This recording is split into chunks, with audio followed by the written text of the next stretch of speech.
Supriya production आयोजित दी Goa Hindu association आणि vision Mumbai यांच्या सहकार्याने बोलीभाषा एकांकिका स्पर्धा 2022 वर्ष 5वे सदर एकांकिका स्पर्धाचं प्राथमिक फेरी या प्रबोधन प्रयोगघरात पार पडली 29, 30, 31 आणि आज निकालाचा दिवस. मला माहिती आहे सगळे निकालासाठी उत्सुक आहेत, त्यामुळे फार वेळ घेणार नाही. थोडक्यात सुरुवात करतो. 2019 पासून अख्ख्या जगावरती जे संकट होतं त्यामुळे एकंदरीत नाट्यसृष्टी आपली थांबली, त्यामुळे आपली एकांकिकाची जी चळवळ आहे ती सुद्धा थांबली होती. आणि त्यानंतर 2 वर्षाच्या कालावधीनंतर पुन्हा बोलीभाषा एकांकिका स्पर्धा ही सुरू झाली आणि त्याच्यामध्ये संपूर्ण महाराष्ट्रातून ऑनलाईन आणि ऑफलाईन मिळून 40 संघांनी सहभाग घेतला. त्याबद्दल आणि तुम्ही सगळ्यांनी उत्स्फूर्त प्रतिसाद दिल्याबद्दल सर्वांचं मी हार्दिक अभिनंदन करतो. उत्सुकतेने या स्पर्धेमध्ये भाग घेतला. ह्या स्पर्धेचा आज निकाल आता काही वेळातच आपल्या पुढे जाहीर होईल. बाकीचं ह्या स्पर्धेबद्दल आणि एकंदरीतच या 5व्या वर्षाबद्दल अजून थोडक्यात माहिती सांगण्यासाठी मी सुप्रिया चव्हाण यांना निमंत्रित करतो स्टेजवरती.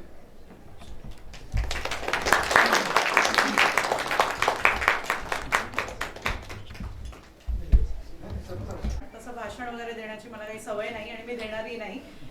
थोडक्यात सांगेन, काही लोक माझ्याशी परिचित आहेत, काही नाही. 2016ला आपण ही स्पर्धा सुरू केली. गंगाराम गवाणकर ओळखत त्यांच्या संकल्पनेतून माझ्या बाबांनी गोविंद चव्हाणांनी ही स्पर्धा सुरू केली.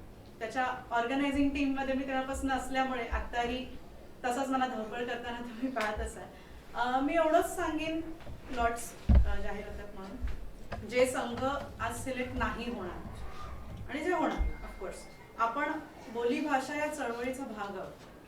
हे आपल्या हातात आहे, आपण आपल्या बोलीला कसं पुढे घेऊन जाऊ शकतो. त्याच्यामुळे ही चळवळ थांबून नका देऊ. आपण सिलेक्ट हो अथवा न हो, आपण आपलं कार्य पुढे नेत जाऊ आणि आपल्या बोलींना पुढे घेऊन जात जाऊ. एवढंच म्हणतो. All the best. Shrinivas Narvekar त्यांना पण स्टेजवर निमंत्रित करतो. मी पहिल्यांदा सुरुवातीला सुद्धा म्हटलं होतं की 2 वर्षाच्या नाट्यखंडानंतर पुन्हा एकदा ही स्पर्धा 5व्या वर्षी सुरू होत असताना, नव्याने सुरू होत असताना, आणि अर्थातच 2020 मध्ये गोविंदजींचं आकस्मिक निधन झालं, त्यामुळे परत एकदा सुप्रियाला शून्यापासून सुरुवात करावी लागली. पण ही शून्यापासून सुरुवात करताना मग आम्ही बरोबर आलो एकत्र, आणि आमच्या बरोबर जी काही माणसं उभी राहिली त्याच्यातला एक फार महत्वाचा भाग आहे गोवा हिंदू असोसिएशन. गोवा हिंदू असोसिएशनचे सुभाष सराफ या ठिकाणी उपस्थित आहेत. मी त्यांना या ठिकाणी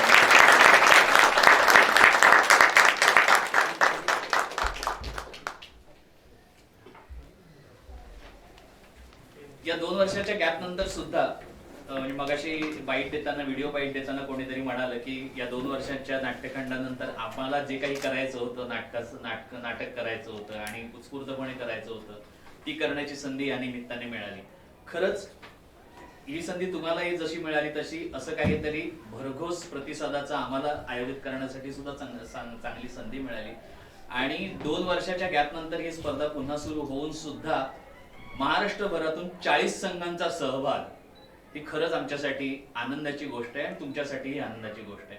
अशासाठी की बाकीच्या ज्या सर्वसाधारण स्पर्धा होतात त्या आपल्या नेहमीच्या बसलेल्या असतात, किंवा आपण त्या स्पर्धेसाठी आपण अदरवाईज कुठलाही विचार न करता ती एकांकिका आपण उभी करतो. पण इथे एक मर्यादा काय होती की बोली, त्या एका विशिष्ट बोलीतली एकांकिका होती, आणि अशा विशिष्ट बोलीची मर्यादा असताना सुद्धा बाकीच्या स्पर्धांसारखाच प्रतिसाद या स्पर्धेलाही मिळाला. 40 संघ या स्पर्धेमध्ये सहभागी झाले. बाकी परीक्षक बोलतीलच, तर ही आयोजक म्हणून आमची खूप आनंदाची आमच्यासाठी आणि अभिमानाची बाब आहे. हा 40, 50, 60, 70 असं करत करत 100 पर्यंत आकडा कधीतरी जावा. परीक्षक आपल्या याच्यात बोलतीलच, तरी सुद्धा मी आयोजक म्हणूनही कारण ते कायम हे असतं की असं काहीतरी 1-2 हे गोष्टी बोलायला हव्यात. परीक्षकांनी बोलले का आणखी एक ठोस त्याला एक स्वरूप येईल. बोली या निमित्तानं पुढल्या वर्षीपासून एक महाराष्ट्रातल्या अनेक ज्या बोली आहेत त्या केवळ 1-2 आपल्याला माहिती असलेल्या किंवा आपण करत असलेल्या बोलींपुरतं मर्यादित न राहता अख्ख्या महाराष्ट्रातल्या ज्या बोली आहेत त्या बोलींमध्ये एकांकिका सादर करण्याचा नाही म्हणत आहे मी, लिहिण्याचा प्रयत्न व्हावा. त्या निमित्ताने नवीन एकांकिका म्हणजे कदाचित पुढल्या वर्षीपासून पण आपण कदाचित असा नियमही करू की या स्पर्धेमध्ये नवीन एकांकिका, त्यामुळे ती जबाबदारी वाढणार आहे. आता जसं आमचा अस्तित्वाचा रवी मिश्रा 1 वर्ष आधी कल्पना एकचा विषय जाहीर करतो, तसं या वर्षापासून आता आपण सुरुवात झाली असं समजूया. पुढल्या वर्षीच्या बोली स्पर्धेसाठी नवीन एकांकिकाची तयारी करायला लागा. बाकी काय, याच्या आधी जी 1-2 वाक्य ठरलेली असतात. ज्यांना जे पुढल्या अंतिम फेरीत गेले त्यांना शुभेच्छा, जे नाही गेले त्यांनी पुढल्या वर्षीसाठी आणखी जोमाने तयारी करा, प्रयत्न करा आणि पुढल्या वर्षी बक्षीस जिंका. परीक्षक म्हणून गेले 3 दिवस म्हणजे खरोखरच कसोटी जी होती की 40 संघ या एकांकिका स्पर्धेमध्ये सहभागी झाले. 40 पैकी 2 संघ त्यांच्या काही कारणामुळे येऊ शकले नाहीत. 38 एकांकिका या स्पर्धेमध्ये सादर झाल्या. त्यापैकी 10 एकांकिका या ऑनलाईन झाल्या. 28 एकांकिका या ठिकाणी प्रत्यक्ष सादर झाल्या. आणि ऑनलाईन झालेल्या एकांकिका सुद्धा दोन्ही परीक्षकांनी आपापल्या घरी बघून पाहिल्या, लॅपटॉपवर 14 इंचच्या स्क्रीनमध्ये असं नाही. तर त्या सगळ्या एकांकिका बाकायदा या ठिकाणी स्क्रीनवर जशा एकांकिका लाईव्ह बघायच्या तशाच इकडे ऑनलाईन बघितल्या गेल्या. त्यामुळे मला वाटतं ही सुद्धा गोष्ट फार महत्वाची आहे की त्याच माहोलमध्ये त्या एकांकिका ऑनलाईन जरी असल्या तरी बघितल्या जाणं. खूपच आपण घरोब्याच्या वातावरणात करतोय, त्यामुळे फॉर्मल पद्धतीने असं उभा राहून डायसवर वगैरे नको बोलूया, आपण जनरल गप्पा मारूया. सर्वप्रथम ही जी एकांकिका स्पर्धा आहे ही बोलीभाषा एकांकिका स्पर्धा आहे. गोविंद चव्हाण आणि गंगाराम गवणकर या दोघांनी मिळून ज्या कारणासाठी ही स्पर्धा सुरू केली की महाराष्ट्रातल्या विविध डायलेक्टच्या एकांकिका इथे येऊन लोकांनी सादर कराव्या. या 3 दिवसात ज्या काही एकांकिका पाहिल्या त्याच्यामध्ये कसं आलं, एक गमतीचं उदाहरण सांगतो. मास्टर शेफची स्पर्धा आहे असं समजूया आपण.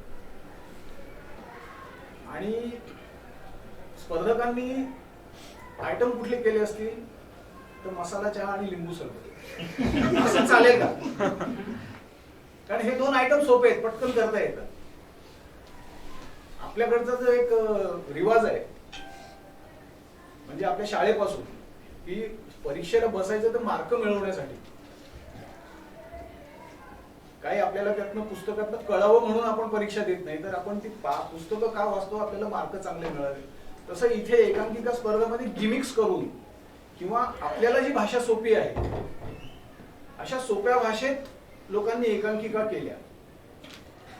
ह्याच्यामध्ये असं आलं की बोलीभाषा एकांकिका स्पर्धा आहे की मालवणी भाषेतली एकांकिका स्पर्धा आहे, असं मलाच प्रश्न पडला.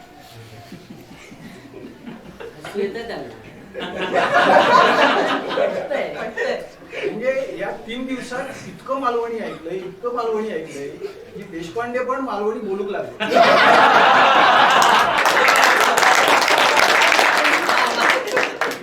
वाजवण्याची गोष्ट नाहीये. हा मी मालवणी एकांकिका सादर केलेल्या सगळ्या संघांना शालजोडीतून मारलेला जोडा आहे. टाळ्या नका वाजवू, त्याच्यात मालवणीचं भलं नाही आहे. या एकांकिका स्पर्धा ज्या कारणासाठी म्हणून उभ्या केल्या गेल्या किंवा ही स्पर्धा ज्या कारणासाठी आपण राबवतोय ते कारण तुम्ही बाजूला सारलं आणि फक्त आपल्याला एकांकिका करून आपल्याला बक्षीस मिळवता येतं का याच्याकडे लक्ष दिलं. त्यामुळे असं विसर करण्याची काही गरज नाहीये. दुसरं असं, काही मान्यवर लेखकांच्या कथांवर आधारित किंवा त्यांनी लिहिलेल्या मूळ प्रमाण भाषेतल्या एकांकिका इथे सादर केल्या गेल्या. फॉर एक्झाम्पल रमेश पवारची भ्या इथे झाली. मतकरींच्या बाबल्याचं पेटारो या कथेवर एक एकांकिका इथे झाली. निरासदारांच्या कथेवर एकांकिका इथे झाली.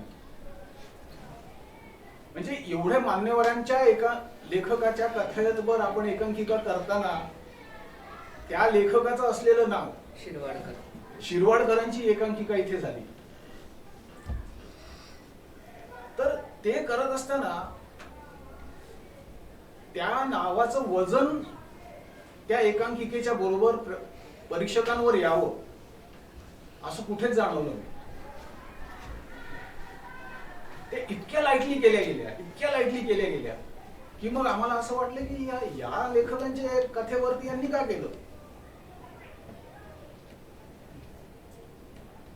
दुसरं एक आयोजकांना मला सांगावं असं वाटतं, म्हणजे करेक्ट मी फाईन रॉंग, या आधीच्या 4 वर्षांमध्ये ज्या एकांकिका स्पर्धा झाल्या बोलीभाषेत, त्यात मला वाटतं तुझ्या बाबांनी असं सांगितलं होतं की एका भाषेतलीच एकांकिका असावी, पण यावेळेस तुम्ही त्यांना सोय करून दिली की मिश्र, म्हणजे एकाच एकांकिकेमध्ये 3-4 डायलेक्ट एकत्र आले तरी चालतील. पण त्याच्यामुळे झालं काय की आणखीन एक सोपी पळवाट मिळाली. फॉर एक्झाम्पल तुमच्या मॅला कारण नसताना ती कॅरेक्टर वेगवेगळ्या भाषेत बोलवली. लोकल नावाची एक एकांकिका बघितली, त्याच्यात 3 वेगवेगळ्या भाषा बोलणारे 3 कॅरेक्टर एकत्र येऊन बोलवले. जर आपण बोली भाषेच्या डायलेक्ट वरती काम करणार आहोत, म्हणजे ह्या स्पर्धेमध्ये मला जेव्हा परीक्षक म्हणून त्याचा फोन आला श्रीनिवासचा, तेव्हा सगळ्या भाषा काय मला येत नाही, पण ह्याचा फोन आल्यानंतर 15 दिवस मी होमवर्क केलं. युट्यूबवर जाऊन विविध भाषातले सिनेमे बघितले, त्या भाषेत काम करणारे जे त्या एरियातले माझे असिस्टंट आहेत किंवा माझे लेखक मित्र आहेत, त्यांच्याशी फोनवर बोलून मी मला हे वाचता येईल का, या भाषेतलं मी काय वाचू, हे होमवर्क करून मी इथे येतो परीक्षक म्हणून मी येताना. आणि तुम्ही स्पर्धक म्हणून येताना सोपे पळवाटा निवडता, हे चुकीचं आहे. तुमच्यापैकी कोणीही वेगळ्या भाषेचा अभ्यास केलेला मला जाणवला नाही. आय एम सॉरी टू से, मी थोडासा ब्लंट आहे, पण मी जे आहे ह्याचा तुम्ही विचार करा पुढच्या वेळेस येता, की सोपं करू नका. काही एकांकिका तर अशा होत्या की अरे हा सीन मी जुलवामध्ये पाहिला होता, अरे हा सीन त्या अमुक एकांकिकेत पाहिला होता, असं इथलं तिथलं घेऊन एकांकिका होत नसतात. मुळात एकांकिकेचा प्लॅटफॉर्म कशासाठी आहे, तर आपण प्रयोग करत असतो. इथे झालेले प्रयोग सक्सेसफुल झाले तर आपली पुढची रंगभूमी, टीव्ही सिरियल, सिनेमा प्रगल्भ होणार आहे. पण तिकडे जे सक्सेसफुल झालंय त्यातलंच काहीतरी चोरून इथे करायचं, मग प्रयोग कशाला म्हणायचा. मराठी रंगभूमी ही एकमेव रंगभूमी अशी आहे की जिथे आपण परफॉर्मन्स करतो त्याला प्रयोग म्हणतो प्रत्येक वेळेस. जगात दुसरी अशी कुठलीही रंगभूमी नाहीये. ते शो करतात, ते परफॉर्मन्स करतात, आपण प्रयोग करतो. तर तो प्रयोग मला इथे कुठे दिसला नाही. याच्या व्यतिरिक्त आणखी नकोच बोलायला, माझा आवाज हळूहळू चढायला लागला. तो विवेक म्हणतो ते अगदी बरोबर आहे की आम्ही तुमच्या बरोबरच अभ्यास केला, त्यामुळे तुम्ही असं पळवाट आता परत काढू नका की ते काय ते सिनियर झाले त्यांचं काम करून, ते काय आम्हाला सांगणार आम्ही नवे आहोत. तुम्ही नवे आहात, आम्हाला तुमच्याकडनं शिकायचं म्हणून आम्ही आलो की नव्यांकडनं काही ऊर्जा मिळते, नव्यांकडनं वेगळ्या कल्पना मिळते. आणि नाही मिळाल्या असं नाही, मिळाल्या, नक्कीच मिळाल्या.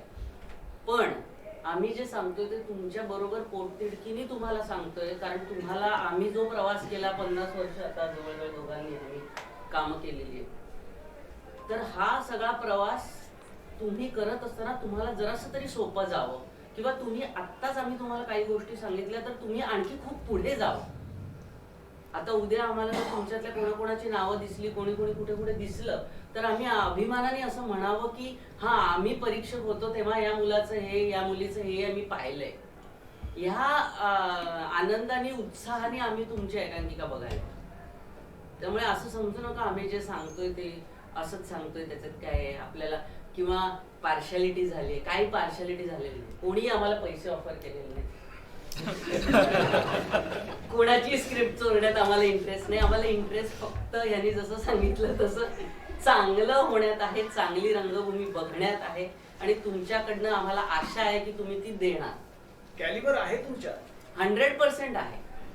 आणि मी हे का आता घेऊन आले की आम्ही जे लिहित गेलो, आम्ही बोलतही होतो खूप एकत्र, म्हणजे आम्ही सगळा वेळ त्यात होतो. ही मंडळी पण आमच्या बरोबर होती, चर्चा होत होत्या, चालू असताना संपल्यावर घरी गेल्यावरही आमच्या डोक्यात हे चालू होतं. तर त्यातनं आम्हाला काय वाटलं ते आम्ही सांगतोय प्रामाणिकपणे, की त्यामुळे तुम्हाला कदाचित काहीतरी फायदा. त्यातल्या काही काही मेजर गोष्टी लक्षात आलेल्या त्या म्हणजे भाषेचं यांनी सांगितलं, ते अत्यंत महत्वाचं आहे. दुसरं म्हणजे ऑनलाईन विषय. ऑनलाईन वाले जर इथे कोणी असतील किंवा तुम्ही त्यांच्यापर्यंत पोहोचवणार असाल, ऑनलाईन एकांकिकांचे आवाज ऐकू आले नाही तर आम्ही त्या जज कशा करायच्या. दुसरं म्हणजे त्यांनी त्यांचा वेळ हे सगळ्यांनाच आहे. काही काही चांगल्या एकांकिका डिबार झालेल्या आहेत, तर तुम्ही तालमी का करत नाही त्याप्रमाणे. सिंपल आहे ना, तालीम करताना घड्याळ लावून मोजायचा आहे आपला वेळ. 45 मिनिटं जर दिलाय तर 45 मिनिटं व्हायला पाहिजे. त्यामुळे एक अगदी चांगलं उदाहरण आहे, आम्हाला अतिशय आवडली होती ऑनलाईन. नाव सांगू? गटार नावाची एकांकिका ऑनलाईन 1 तास झाली. काय करू शकतो आम्ही? जर प्रयोगच 1 तास होत असेल तर आपल्याला 60 मिनिट सेटिंग टू डिसेटिंग वेळ दिलाय, पण अंतिमला कसा होणार? म्हणजे आम्हाला अतिशय वाईट वाटतंय की ती फायनलला येऊ शकणार नाही, ती डिबार झाली. पण आम्ही काय करू शकतो? तर ही साध्या साध्या गोष्टी तुम्ही लक्षात घ्यायला पाहिजेत ना. दुसरं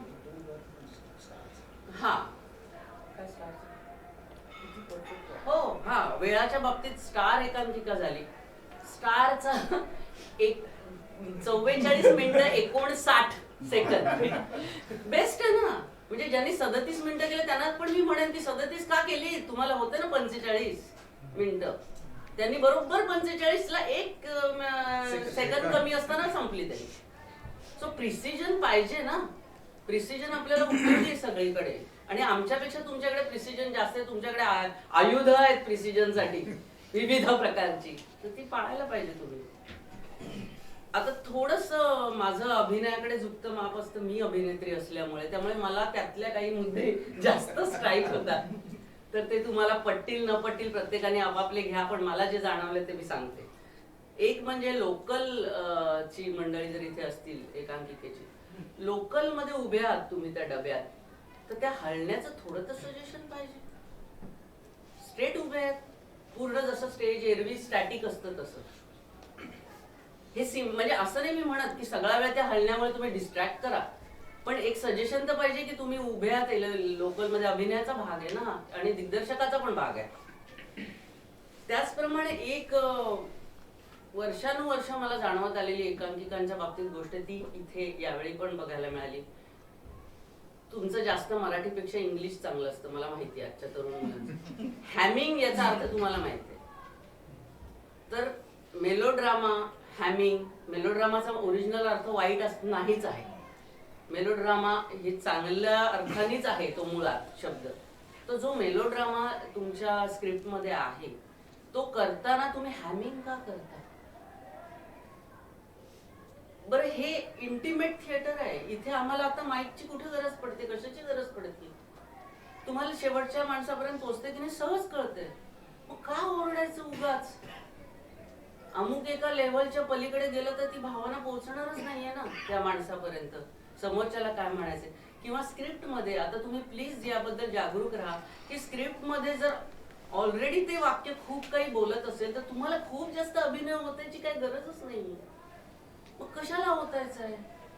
ते चांगल्या एकांकिकांनी तसं केलं, त्यासाठी जास्त जबाबदार दिग्दर्शक पण असतो. मला म्हणायचंय की आम्ही त्यांच्या हातातली आयुध असतो. तर दिग्दर्शकांनी पण हे बघायला पाहिजे की आपण हॅमिंगच्या लेवलला आणि वाईट मेलोड्रामाच्या लेवलला एकांकिकेला नेत नाही, कारण या सगळ्यांनी मिळूनच ती एकांकिका होणार. तर ती तुम्ही त्याचं एक नटांचं हे काढून घेतलं तर बरोबर नाही. दुसरं म्हणजे एका सुराज्य नावाच्या एकांकिकेमध्ये एक लहान मुलगी अप्रतिम काम करत होती. ती मुलगी आले सुराज्याचं, आले कोणी सुराज्याचं नाही, कोणी नाही. पण त्या लहान मुलीच्या तोंडी काय प्रकारची वाक्य, तिला काय प्रकारचे रोल जे तिच्या वयाचे नाहीत, जे नाही. तर हे असं करू नका प्लीज. आता ती मंडळी नाहीये. आम्ही ही सगळी चर्चा का करतोय, कारण आम्ही प्रत्येकाला बऱ्याच संघांना असं सांगितलं की आम्ही नंतर बोलू, एवढ्यासाठीच की आमचा निर्णय तुम्हाला त्यातनं कळेल. नाही तर आम्ही आता बोललो होतो चांगलं काय वाईट काय म्हणून आम्ही या सगळ्या गोष्टी बारीक सारीक ज्या काढल्या होत्या त्या सांगतोय. ती मंडळी नसतील तर ते घ्यायचं काही गरज नाही. तर अशा प्रकारे ते आहे. आणि आणखी 1-2 मुद्दे आहेत तेवढे मी सांगते. एक मात्र चांगली गोष्ट आहे, म्हणजे नुसती टीका नाहीये, की आम्हाला 15 एकांकिका अप्रतिम मिळाल्या. म्हणजे यांनी 7 काढायला सांगितलं होतं. आम्हाला टेन्शन कालपासून हे होतं की आता यातनं 7 कशा काढायच्या. त्यामुळे जेव्हा तुम्हाला वाटेल की आमची का आली नाही नम्रा, तेव्हा प्लीज लक्षात घ्या की याच्यामध्ये बायस्ड ओपिनियन नाहीये, तुमच्यापेक्षा पुढे गेलेली मंडळी आहेत. तर ती कशामुळे पुढे गेली हे जरूर बघा, म्हणजे तुम्हाला पुढच्या वेळी त्याचा उपयोग होईल. आणि एकाच एकांकिकेच्या बाबतीत मी एक लिहून ठेवलंय, तेवढं फक्त बघते. बाकी काही आपल्याला, मला तरी आणखी काही म्हणायचं नाहीये. एक सेकंड द्या फक्त.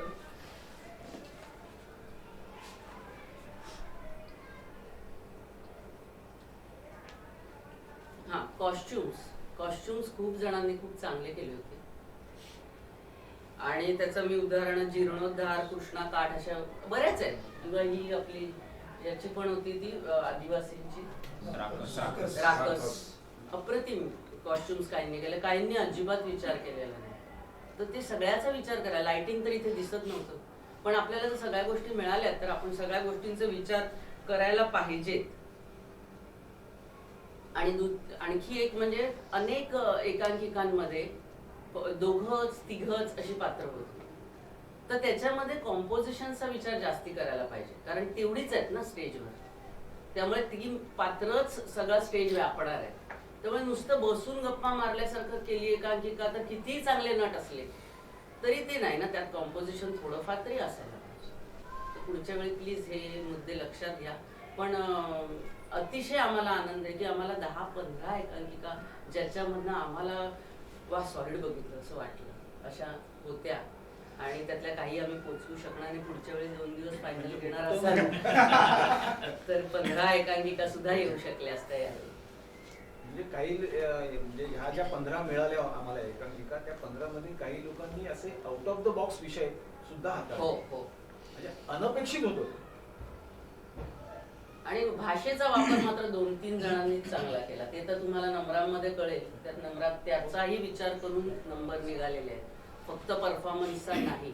भाषा हा आपला मेन आहे, त्यामुळे ते तुम्हाला त्या रिझल्ट वरनं पण कळेल. धन्यवाद. त्यांचं मार्गदर्शन आपल्याला लाभलंय. दोन्ही परीक्षक खूप फार जाणकार व्यक्ती आहेत. सो मला वाटतं की त्यांनी सांगितलं आपण सगळेच शिकतोय, तर त्यांनी सांगितलेल्या गोष्टींचा आपण विचार करून पुढच्या वर्षी त्याच जोमाने प्रयत्न करू चांगलं करण्याचा. एकच आणखी मला सांग, म्हणजे सुप्रियाच्या ऍड करेन मी. कॉस्ट्युमचं ती म्हणाली, अर्थात माफक कॉस्ट्युम प्राथमिकला वापरायला काही हरकत नाही, पण प्राथमिकला जो काही प्रयोगासारखा जो आपण सेट वगैरे जो वापरतोय ना, ते आपण काळ्या पडद्यावर करण्याचा प्रयत्न करूया. म्युझिक हा त्याचा एक पॅरलल जाणारा भाग आहे, त्यामुळे म्युझिक आपण वापरतो. कॉस्ट्युममुळे इकडे वेळ लागत नाही. जर लक्षात आलं असेल, बऱ्याच जणांचं हे लक्षात आलं की नियमावली बारकाईनं अनेकांनी वाचलेली नाही. एवढी डिटेल करून सुद्धा त्याच्यात 2 स्पष्ट उल्लेख आहे की अंतिमचा प्रयोग हा 60 मिनिटात सेटिंग टू डिसेटिंग, ज्याच्यामध्ये रिकाम्या रंगमंचापासून रिकाम्या रंगमंचापर्यंत. आणि त्याच्या पुढचा नियम असा होता की प्राथमिक फेरीतला प्रयोग हा 45 मिनिटांचा असावा. म्हणजे जी उरलेली 15 मिनिटं आहेत, जी 60 मिनिटांमधली, ती सेटिंग ती डिसेटिंगची. पण इकडे आपल्याला तो वेळ लागला. जे अवाढव्य सेट, प्राथमिकसाठी अवाढव्य सेटची गरज नाही. आपण तालीम स्वरूपात आपण पहिल्या दिवसापासून आपण सगळा सेट लावून करतो का तालीम? जवळ आपल्याला जागा नाही रिहर्सलला, तालीम सेट लावून कसलं रिहर्सल करतो. तेव्हा अशा पद्धतीनं विचार करूया. म्हणजे कदाचित आपण सगळेच जण या पद्धतीनं विचार करतो की उद्या नाही काही प्रॉब्लेम नाही, मला मिळाला सेट, म्हणजे काळ्या पडद्यावर एकांकिका करायची मला हिंमत असली पाहिजे. काळ्या पडद्यावर करून, म्हणजे मॅचचा आता उल्लेख झाला म्हणूनच अनेक जणांना, काही जणांना माहिती असेल, काही जणांना माहिती नसेल, त्यांच्यासाठी सांगतो. सुभाष सराफ आणि अशोक सराफ हे बंधू. गोवा हिंदू असोसिएशन, अशोक सराफ, सुभाष सराफ, गोपीनाथ सावकार जे मराठी संगीत रंगभूमीचे अध्वर्यू, सलग अनेक वर्ष राज्य नाट्य स्पर्धेला, त्यावेळेच्या 100 वर्षापूर्वीची होती, नाट्य स्पर्धांमध्ये बक्षिस आणि हे. सो तेच वाक्य सांगायला मला तुम्ही जे पटकन, सॉरी, म्या बोली भाषेत झाली हा सराफजींचा प्रश्न होता. म्या पाहिलेली 3 माणसं आहेत इथे. प्रतिभाताईंनी पाहिली असावी. नाही, आणि आले होते काहीतरी बघायला मिळेल म्हणून. नाही मॅम ओरिजिनल नाही, original. Original सराफ आणि 1977 अशोक सराफ आणि रमेश पवार स्वतः. पाहिलीस ना म्हणून म्हणजे इंटरबँक 1977 घेतलाच आहे. मी पण तर- परदेश होते. हा. त्यामुळे प्रत्यक्ष एकांकिका केलेली बघितलेली माणसं इकडे आहेत. या निमित्तानं सुभाषजी स्वतः आहेत म्हणून हा संदर्भ पटकन आला. पण प्राथमिक फेरी जी तालीम स्वरूपात आपण जी म्हणतो ती तालीम स्वरूपातली फेरी म्हणजे प्राथमिकलाच सेट लावायला 15 मिनिटं लागणं असं नव्हे. इकडे तयार झाला 5व्या मिनिटाला येऊन 6व्या मिनिटाला इकडे एकांकिका सुरू करण्याची तयारी हवी एवढीच अपेक्षा आहे. बघा पुढच्या वर्षी कसं जमतंय आणि तशाच पद्धतीने आपण सराव करू. रिझल्ट तुम्ही सांगायच्या आधी एक गोष्ट मला सांगायला आवडेल की जी आलेली आहेत ना फायनल्स ना त्यांच्याशी आम्हाला 2-2 मिनिटं बोलायला आवडेल नंतर हो. प्रत्येक टीमशी, कारण असेल काही सजेशन तर त्याचा कदाचित तुम्हाला फायनलला फायदा होईल. या स्पर्धेच्या वेळी म्हणजे आधी मला वाटतं 2 वर्ष होतं, जे संघ किंवा ज्या संघांच्या एकांकिका अंतिमला पोहोचू शकलेल्या नाहीत त्यांच्यातले काही उल्लेखनीय अभिनय मग यावर्षी परीक्षकांनी आता हेही सजेशन केलं की असं आपण करूया का. तेव्हा सुप्रिया म्हणले की आधी 2 वर्ष असं केलेलं नंतर ते राहून गेलं, पण यावर्षी आपण पुन्हा ती 10 अभिनय सन्मान पत्रकं आपण काढतोय. सन्मानपत्र जी प्राथमिक फेरीमध्ये उल्लेखनीय असलेल्या अभिनयासाठी दिली जातील जे अंतिम मध्ये गेलेले नाहीत त्यांच्यासाठी. तर त्या 10 बक्षिसांवर अंतिमचा लगेच निकाल लक्षात येऊ नये याच्यासाठी आपण अंतिम मध्ये गेलेले आपण पहिल्यांदा वाचणार आहोत, त्याच्यानंतर मग 10 वाचू. आणि अंतिम फेरी जे 7 संघ आलेले आहेत निवडून त्यांचं आता रिझल्ट अनाऊन्स झाल्यानंतर इथे स्लॉट काढले जातील आणि सूचना अशी त्याची की जे स्लॉट जसे निघतील तर ते तसेच सादर केले जातील अंतिम फेरी. कुठलाही बदल नाही, कोणताही बदल केला जाणार नाही. आता इकडे ते नंबर ठरल्यानंतर परत कोणी फोन करू नका 6 तारखेपर्यंत नंबर तारीख बदलण्यासाठी. त्यापूर्वी एक मी मिनिट. दुसरी एक गोष्ट इथे रिपोर्टिंगला येतं ना तेव्हा कृपा करून इथे आल्यानंतर सांगत जाऊ नका रे माझा कागद घरी राहिलाय. कारण Please. आयोजकांची ती जी धावपळ असते ना ती 40 वर्ष अनुभव होते आणि तरी तेच दिसतं. तुम्हाला सगळं आधी कळवलेलं आहे काय काय आमच्या रिक्वायरमेंट आहेत. म्हणजे नाट्यदर्पणच्या झेरॉक्स घेऊन येतो. अरे पण मग ते येतानाच काय आणले. नाट्यदर्पणच्या बरं, कल्पना आता एक इथेच आविष्कार नाट्य अनेक पासून प्रमोद लिमये सर त्या आयोजनामध्ये आहेत. त्यामुळे त्यांचा आम्ही मार्गदर्शक म्हणून त्यांना बरोबर अशासाठीच घेतलं की एकूण ज्येष्ठ रंगकर्मी त्यांच्या अनुभव सगळी मंडळी जी आहेत ती या ठिकाणी प्रचंड अनुभव सिद्ध मंडळी आहेत आणि आयोजनातला त्यांचा प्रचंड अनुभव आहे. त्यामुळे जर महिनाभर आधी हे करून सुद्धा जर इथे येऊन अरे नाही मी फॉर्मची प्रिंट आणायला पाठवलंय बरं ते माझं कव्हर हरवलं हे आम्ही 30 वर्षापूर्वी आम्ही फाईल हरवली, कव्हर हरवलं आर्टिस्ट आजारी पडला त्यामुळे वेळ बदलून द्या हे झालं. आम्ही सुद्धा 30 वर्ष एकांकिका केलेल्या आहेत त्यामुळे नको आता त्याच्या पलीकडे जाऊन आपण एकतर त्या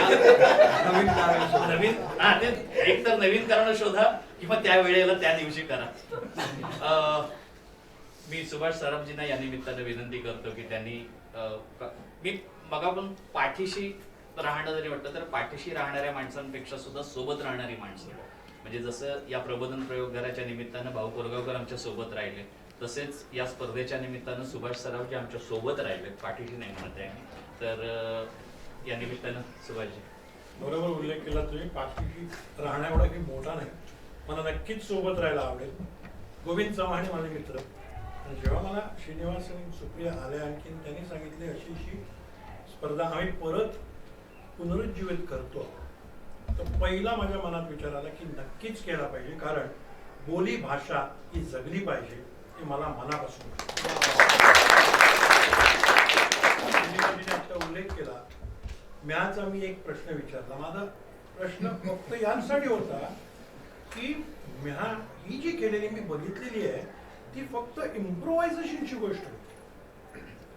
म्हणजे लिमये सरांनी आता मला सांगितलं त्यांचा अनुभव मला पण माहिती आहे. 2 पानावर फक्त असे लिहिलेले रमेश पवारजींनी म्हणजे हे नाव घेतलं तर उत्कृष्ट दिग्दर्शक हे मी आता सांगू शकेन.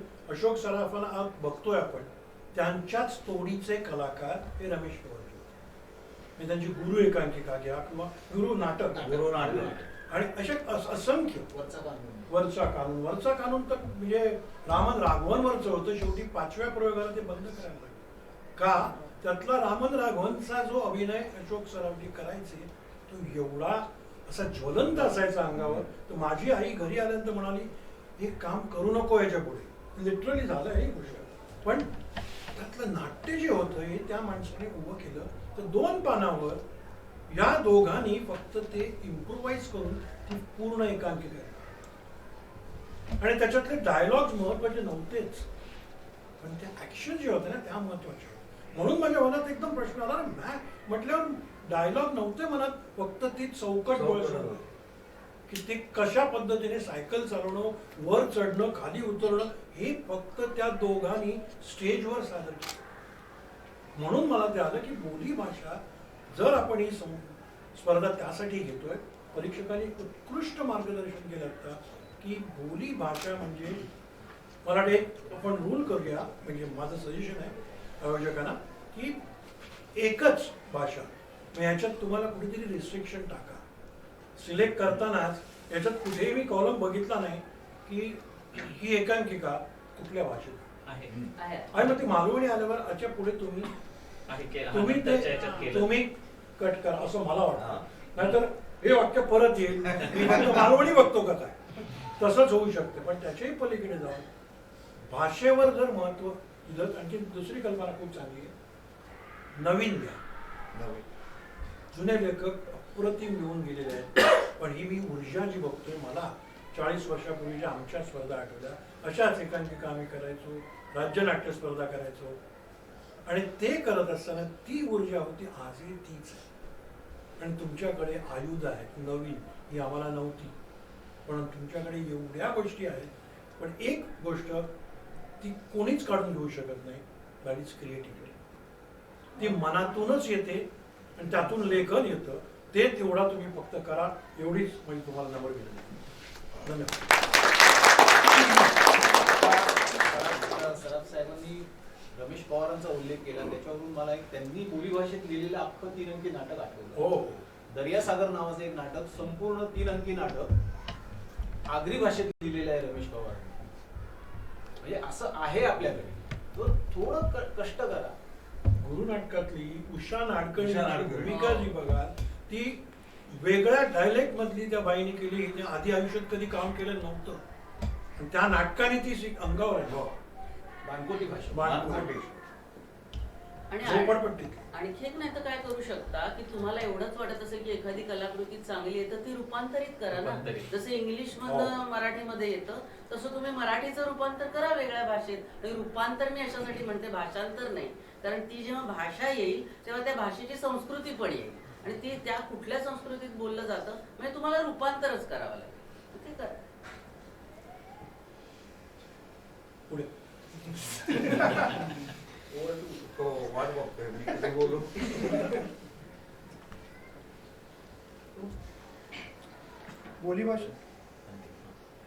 बोलीभाषा एकांकिका स्पर्धा 2022 वर्ष 5वे. अंतिम फेरीत दाखल झालेली पहिली एकांकिका आहे. पण इथे पहिला वगैरे नंबर नाहीये. हो हो, स्लॉट नंतर नाही, पहिली म्हटल्यावर काही लोकांचं समोर झालं आताच पहिलं क्रमांक नाही. क्रमांक अंतिम फेरीत दाखल झालेले संघ. अंतिम फेरीत दाखल झालेले संघ सवारी भवानी चौकामध्ये स्टोरिया प्रोडक्शन कल्याण.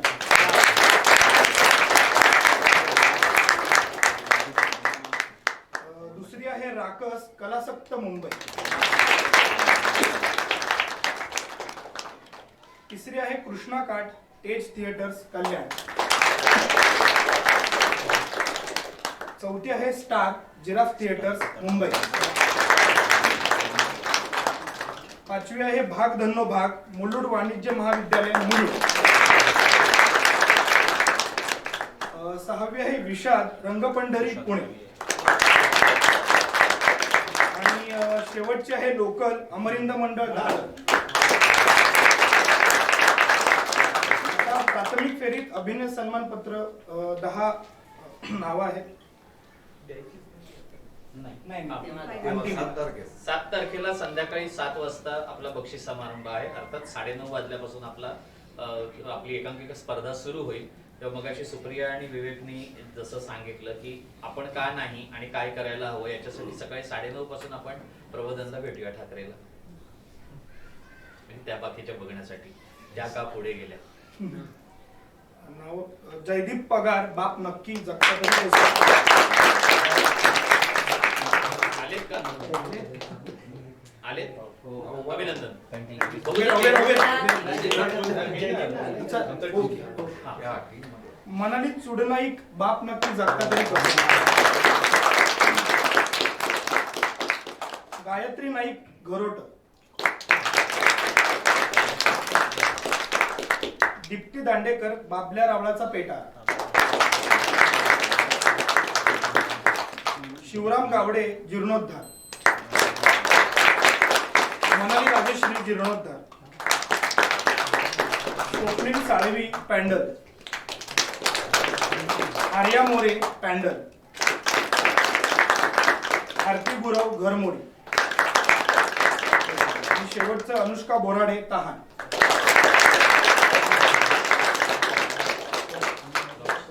सातपैकी कोण कोण आहेत? 7 पैकी कोण कोण हजर आहेत? साथी संघ आहे. सातही संघांचे प्रतिनिधी. वा. नाही, स्टोरियाचे आहेत. हो मी आहे. एकदा नाव बोल. हो. कोण कोण आहे? स्टोरिया कल्याणचे. ओके, या. या पुढे या तुम्ही. साथी. राकस. पुढे एकेकांना हा, मग आधी नाही, एक- नाही, नाही, उभे राहू देच मग. मग ते ना. कृष्णा काट. कृष्णा काटचं कोणी आहे? नाहीतर मग त्यांना ओरेल नाही तुम्हाला. स्टार. भाग धन्नो भाग. विषाद ते पुन्हा. पूर्ण. आणि लोकल. आणखी नाही करायचं. एक पुण्याची आहे, ते नाही. नाही, ते ते पुण्याचे नाही. नाही. 5 आहे. नाही, 5 5 आहेत. सहा पाच आहे. आहे. सहावा सातवी कोण आहे? कोणाचा? सातवा कोण राहिला? कोण आले नाही? सवारी भवानी चौकामध्येच आले. ओके. राकस. ते कुठले? कृष्णा काठ. कृष्ण काटचे. कृष्णा काठचे नाहीये. आणि रंगपंढरी. आणि रंग पंढरी. पहिला लॉट आपण पहिला प्रतिभा त्यांच्या हस्ते. मी येतो का?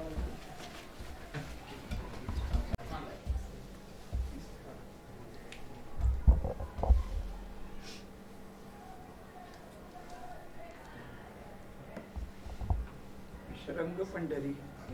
रंग पंढरी पुणे.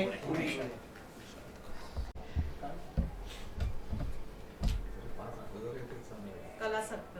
राकस. सरळ आहे. सगळ्यांना अंतिम फेरीसाठी खूप खूप शुभेच्छा. आणि